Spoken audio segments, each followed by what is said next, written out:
नमस्कार मेरे प्यारे साथियों। शुरू करते हैं आज का लेसन। So start.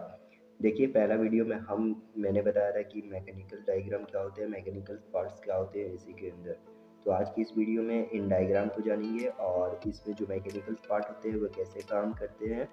और पहले की वीडियो में मैंने बताया था ये कि मैकेनिकल पार्ट्स कौन कौन से होते हैं, तो आज इस वीडियो में भी जान जाएंगे। ठीक है गाइज, तो चलिए शुरू करते हैं आज का गाइज। जैसा कि मैंने फर्स्ट नंबर पे बताया था कि कंप्रेसर मैकेनिकल पार्ट है, उसके बाद कंडेंसर, उसके बाद फिल्टर ड्रायर, फिर कैपिलरी ट्यूब, फिर इवापोरेटर। ठीक है गाइस, क्या होता है कि जिस प्रकार इंसान में हृदय मेन पार्ट होता है, कंप्रेसर भी उसी प्रकार मेन पार्ट होता है। तो सबसे पहले मैं बता देता हूँ कि जैसा जैसा मैं बता रहा हूँ आपको नोट कर लेना है वीडियो को रोक करके। ठीक है गाइस, तो कंप्रेसर में दो पाइप होते हैं, एक होता है सक्शन और एक होता है डिस्चार्ज। ओके, और तो ये रोटरी कंप्रेसर होता है गाइस। ठीक है, अधिकतर एसीओ में रोटरी कंप्रेसर होता है जिसमें दो पाइप भी होते हैं, लेकिन इसके अलावा एक रेसिप्रोकेटिंग कंप्रेसर आता है जो फ्रिज में लगे होते हैं, उनमें तीन पाइप होते हैं। ठीक है, तीन पाइप क्या क्या होते हैं, सक्शन,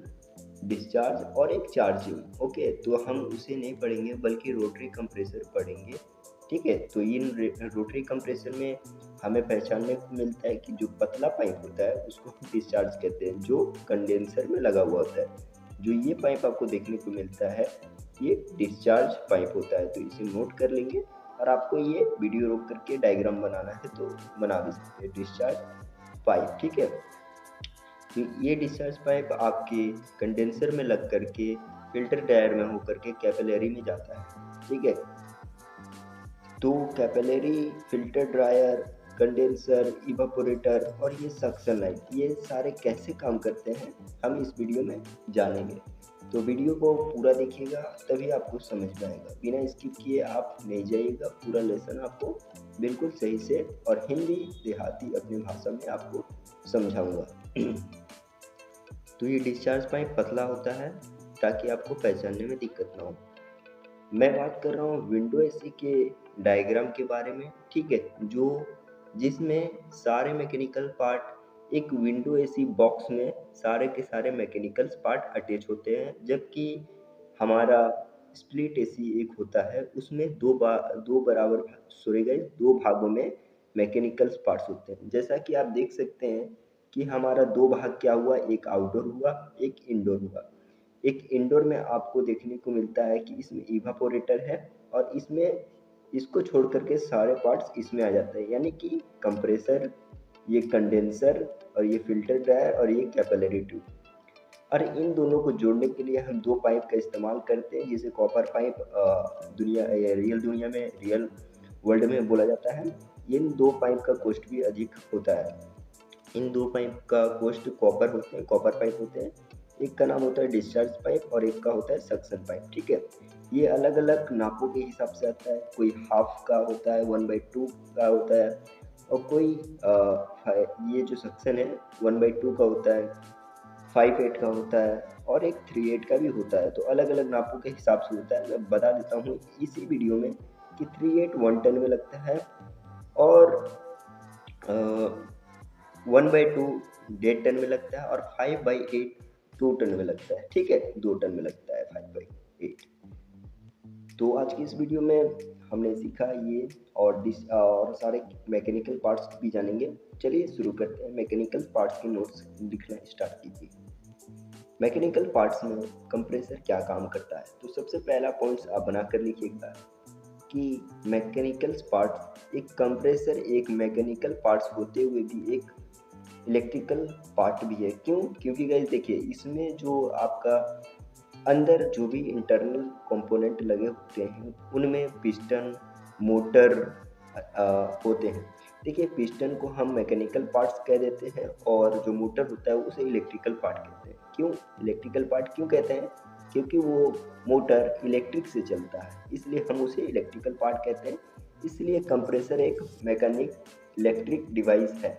ठीक है गाइस, हम कंप्रेसर को मैकेनिक इलेक्ट्रिक डिवाइस कहेंगे। इसके बाद कंप्रेसर के बाद डिस्चार्ज आता है। ठीक है, डिस्चार्ज पाइप के द्वारा कंडेंसर लगा होता है। कंडेंसर एक मैकेनिकल डिवाइस है, केवल मैकेनिकल कंपोनेंट है, मैकेनिकल पार्ट है, मैकेनिकल स्पेयर पार्ट है, आप कुछ भी बोल सकते हैं। ठीक है, मैकेनिकल पार्ट है। तो सबसे पहले तो मैं बता देता हूँ कि कंप्रेसर क्या काम करता है। कि इसका एक काम है कि गैस को सक्शन पाइप के द्वारा खींचता है। देखिए इन सभी पाइपों में गैस होता है, इनमें बहुत अलग अलग गैसें होती है। सारे वीडियो इसके अगले वीडियो में ये सारे बात करेंगे। ठीक है गाइस, तो इस पाइप के माध्यम से गैस को खींचता है और इस पाइप के माध्यम से ये गैस को डिस्चार्ज करता है।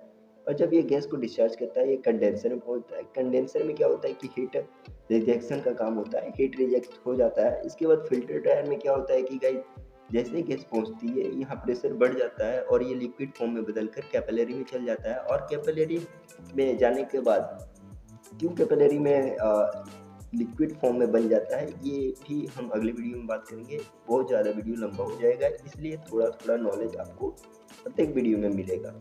तो इसके बाद आपको सक्शन, फिर ये आ गया आपका इवापोरेटर। ठीक है, इस इवापोरेटर में ये लिक्विड फॉर्म जाता है और यहाँ से हमें ठंडा हवा प्राप्त होता है।